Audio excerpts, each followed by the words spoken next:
We live in a golden age of home video.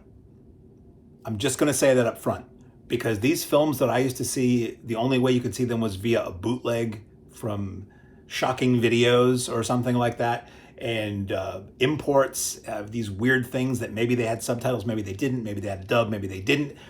We get releases like this from Cauldron Films, 4K and Blu-ray in this package, comes 1981's Mad Foxes. Mad Foxes is a film that I first saw with friends on a Friday night. A friend had heard this movie's crazy, and we watched it, and it was just this weird, nuts, gross, grim, unintentionally hilarious exploitation film. And now I have a beautiful edition of this from Cauldron Films. So I'm going to tell you a little bit about the specs. I'm going to tell you a little bit about the movie. I'm going to tell you about the extras. It is a 4K and a Blu-ray, separate discs. It is directed by Paul Grau with Jose Gras, Laura Premica, and Andrea Albani, amongst many more. It's an English DTS HD Master Audio 5.1, English DTS HD Master 2.0, and Spanish DTS HD 2.0. This was a Swiss-Spanish co-production, shot mostly in Spain, I believe. It comes with English SDH subtitles for the English dub if you want them for deaf and hard of hearing, English subtitles for the Spanish version, and it has an opening song by Crocus. This is one of those movies that does something that doesn't do it. Movies don't do this often, but I love it when they do. Think about if you know Maximum Overdrive. Every time AC/DC was mentioned on screen in the titles or in any of the press or the poster or anywhere, it was always their logo. And at the opening of the movie, when it says music by, it's two bands, I don't remember the other one, but it's the Crocus logo on the screen, which is just cooler and more badass. The movie opens with this driving rock song, and this badass custom Stingray that our hero, I use the term hero incredibly loosely. Our hero drives throughout the film. Basic story is very crude, but I'm going to tell you anyway. The basic story is, it opens with this debonair playboy and his just turned 18 girlfriend, and he's taking her out to drink and then have a little hanky-panky afterwards. They offend some bikers, some very strange, goofy-looking bikers with crazy hats and Nazi armbands and things like that. More on that later. At a stoplight, I guess the bad guys harass them. He does something. One of the guys winds up getting killed, and then the bikers come after them, and they exact their revenge on him and the woman. They exact their revenge on the woman in a way revenge is often exacted in 70s films, and I'm going to leave it at that. It's grim. It's unpleasant. It's not I Spit on Your Grave level, but it's nothing you really want to watch for very long. She gets sent to the hospital. He gets sent to the hospital. He decides he's going to get revenge. He calls up. I'm not going to tell you the whole story. Believe me, this is just whatever I tell you is going to be a small part of the insanity of this film. He calls his pal who runs a karate studio. He has his karate pals go up to try to beat the crap out of the bikers. It is some of the weakest martial arts choreography since Dolomite.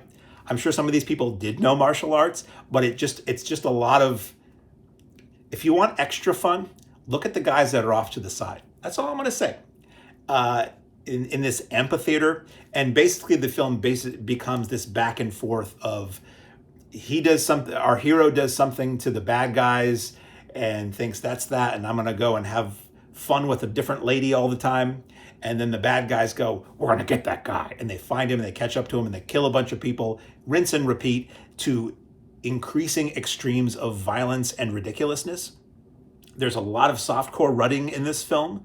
There is an unforgettable sex scene in a tub that is filled with water, as tubs often are. This tub is filled with water that is a color that removes any eroticism from that scene whatsoever. You cannot do anything except look at the color of the water in the tub and say, why is it that color? What happened in that tub? What is happening in that tub? So a lot of continuity errors, a lot of not great acting. People and some of the extras talk about reflecting on the movie, saying, yeah, this isn't very good. This stuff doesn't really make a lot of logical sense. Somebody said it felt like a couple different movies thrown together. I say yes to all on that, and that's what makes this fabulous. It does have a lot of Nazi imagery with these bikers trying to be badasses. You'll notice they have the red armband with the white circle and the swastika in the middle. Anytime they're outside, the swastika is not on the armband, so it's just a circle. And to the degree where they can be standing outside with these armbands that have a white circle, and they step inside and you cut to their interior and the swastika is there. So it's an amazing, apparently darkness-induced swastikas that go on there. And extreme violence, it's ridiculous, and I highly recommend it. If you like Eurotrash and just insane cinema, if you like movies like Miami Connection and movies that are just like, what am I watching? Was anybody serious when they made this? This is a film for you. There is some intentional comedy in here too, but far more unintentional, I think. So, film looks great. Film sounds great on the 4K. That's what I looked at. The extras include a commentary by film critics Nanni Cobretti and Marilyn Roberts, and most of the extras are on the Blu-ray. So the 4K has beautiful picture and sound, feature film, commentary. Pop in the Blu-ray, it's got that, but then it also has the rest of what I'm going to talk about. The untold story of Robert O'Neill interview with actor Jose Gras. Apparently he disappeared for a long time. Nobody knew where he was. They tracked him down in Italy, and it's a 46-minute, very casual, very cool interview with this guy about his life and career up to, including and beyond Mad Foxes. And Irwin and the Foxes, interviews with Irwin C. Deach, Erik Falk, and Helmi Sig. It's 22 minutes. It is an interview with the producer and two of the guys who played the gang members.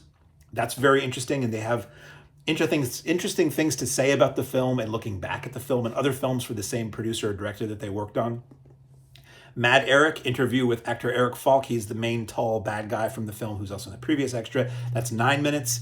Nazi Bikers Must Die, video essay by Troy Howarth. He's always great. That's 20 minutes, and he talks about this film and other films that are similar and in the history of biker movies and gang films and things like that. You get a 2-minute image gallery and a 3.5-minute trailer.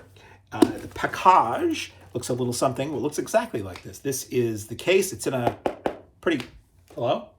It's in a hard case, front and back, slip case, easily slips out to reveal a mini poster. Can I show you this mini poster, or does it involve something terrible? No, I can show you this mini poster. That's tucked in there. It has the box, front and back. And this is a region ABC, by the way. So these will play anywhere in the world that you want to pop this in. So from Barcelona to Baltimore, this will work. You get the 2 discs. You get the Blu-ray on the top. And then underneath, or at least that's how I have it, you have the 4K.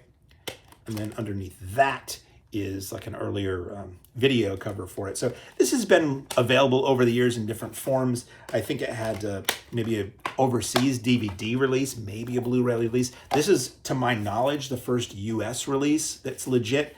And somebody said they had seen it on Tubi recently, but I don't imagine it looks anywhere near as good as this. So if you are into weird, extreme cinema that's ultimately probably less extreme than you think it's going to be from what I say, I highly recommend the gruesome, repulsive, repugnant, shameless, disreputable Mad Foxes.